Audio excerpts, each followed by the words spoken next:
गुफा मंदिर में अमन खान घर वापसी कर रहा है। मंत्री विश्वास सारंग के नेतृत्व में घर वापसी कर रहा है अमन। मुस्लिम लड़की के प्यार में उसे धर्म परिवर्तन किया था। और इसी खबर पर ज्यादा जानकारी के साथ निहारिका हमारी सहयोगी हमारे साथ जुड़ रही हैं। निहारिका, गुफा मंदिर में बताया जा रहा है कि अमन खान घर वापसी कर रहा है। मंत्री विश्वास सारंग के नेतृत्व में घर वापसी हो रही है अमन की।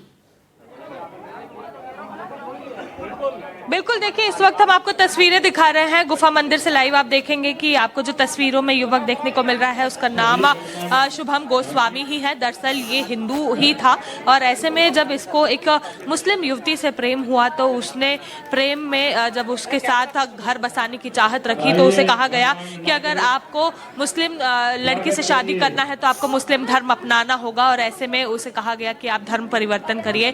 धर्म परिवर्तन उसने किया और जब धर्म परिवर्तन किया तो उसके बाद उसे शादी से इनकार कर दिया गया। और साथ ही में इनकार करने के साथ ही में उसे ये भी कहा गया कि वे अब जमात में जाकर गौमांस उन्हें खिलाया गया और उसके बाद उन्हें जगह जगह लेकर गए और कई आपत्तिजनक बातें उनके साथ की गई, ऐसा उनका आरोप है। यही कारण है कि उन्होंने मंत्री विश्वास सारंग के पास पहुंचकर पूरी बातें बताई और साथ ही में ये भी कहा कि उन्हें घर वापसी करनी है, यानी कि उन्हें हिंदू धर्म अपनाना है। आप देखेंगे बता दीजिए देखिए तो आप तस्वीरों में देख रहे हैं अमन फिलहाल कुछ कह नहीं रहे हैं, लेकिन अमन ने घर वापसी की है, यानी कि अमन ने एक बार पुनः हिंदू धर्म अपनाया है। मुस्लिम धर्म अपनाया था लेकिन उसके बाद अब उसने हिंदू धर्म अपनाया है। यहाँ पर मौजूद है, उनसे बात करते हैं। क्या कुछ कहेंगे सर? आपने आज यहाँ पर लाइव चल रहा है, कुछ कहेंगे सर? वाह, बधाई शुभ। देखिए तो आप तस्वीरों में देखेंगे कैसे मंत्री विश्वास सारंग अब उन्हें गले में एक नारंगी दुपट्टा देकर ये कह रहे हैं कि बधाई भी दे रहे हैं और कह रहे हैं कि अमन आप शुभम बन गया वापस। देखिए, प्रसन्नता की बात है कि आज अमन पुनः शुभम बना है और इस बेटे की बहुत ही दर्दनाक कहानी है। इसको दबाव बनाकर मुसलमान बनाया गया था। आज पुनः अपनी इच्छा से ये शुभम बना है। सनातन धर्म का इसने पालन किया है। जैसा मैंने बताया कि एक बहुत ही दर्दनाक कहानी थी इस बेटे की। ये मेरे से मिलने आया जनदर्शन में और इसने ये बताया, नहीं आ रहा यार, ये बोलते नहीं ये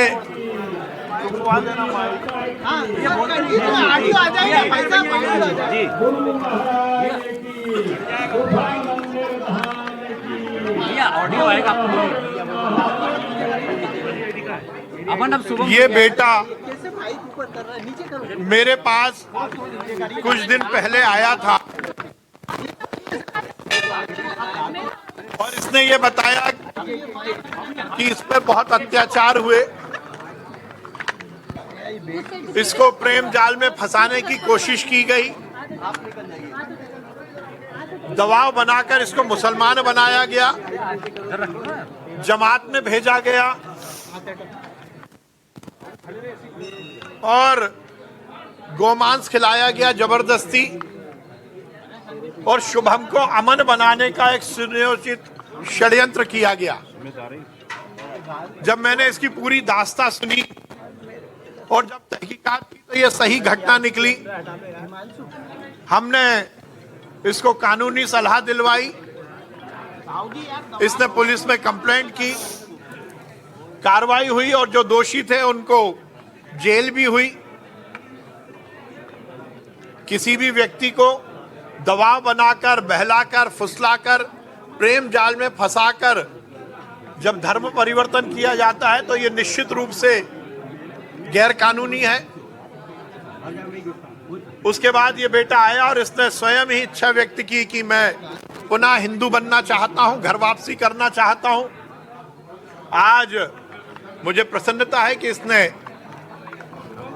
धर्म वापसी की है और सनातन हिंदू धर्म का पुनः पालन करने का निर्णय लिया है। विधिवत विधि विधान से देवल स्मृति जो हमारे शास्त्रों में स्थापित है उसके अनुसार इसकी अब धर्म वापसी हुई है, घर वापसी हुई है।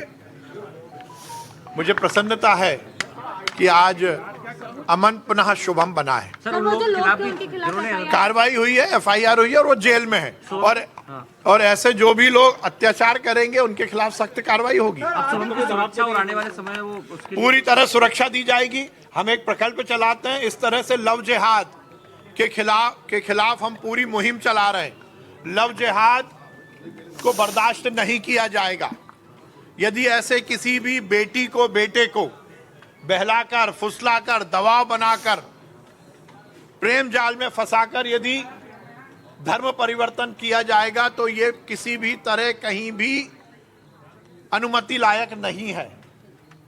मध्य प्रदेश में इसके खिलाफ कानून भी है। सर कितने लोग जेल में हैं? कितने लोगों के खिलाफ एफआईआर हुई थी? करीब 4 लोगों के खिलाफ